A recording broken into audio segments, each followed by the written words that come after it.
ہاں، یوسف اور ان کے بھائیوں کے قصے میں پوچھنے والوں کے لیے بہت سی نشانیاں ہیں۔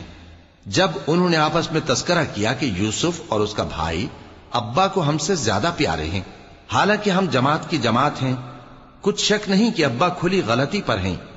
یوسف کو یا تو جان سے مار ڈالو یا کسی ملک میں پھینک آؤ، پھر ابا کی توجہ صرف تمہاری طرف ہو جائے گی اور اس کے بعد تم نیک لوگوں میں ہو جاؤ گے۔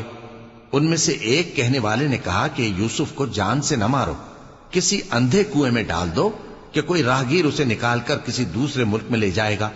اگر تم کو کرنا ہی ہے تو یوں کرو۔ یہ مشورہ کر کے وہ اپنے والد سے کہنے لگے کہ ابا جان، کیا سبب ہے کہ آپ یوسف کے بارے میں ہمارا اعتبار نہیں کرتے، حالانکہ ہم اس کے خیر خواہ ہیں؟ کل اسے ہمارے ساتھ بھیج دیجئے کہ خوب میوے کھائے اور کھیلے کودے، ہم اس کے نگہبان ہیں۔ انہوں نے کہا کہ یہ امر مجھے غمناک کیے دیتا ہے کہ تم اسے لے جاؤ، یعنی وہ مجھ سے جدا ہو جائے، اور مجھے یہ بھی خوف ہے کہ تم کھیل میں اس سے غافل ہو جاؤ اور اسے بھیڑیا کھا جائے۔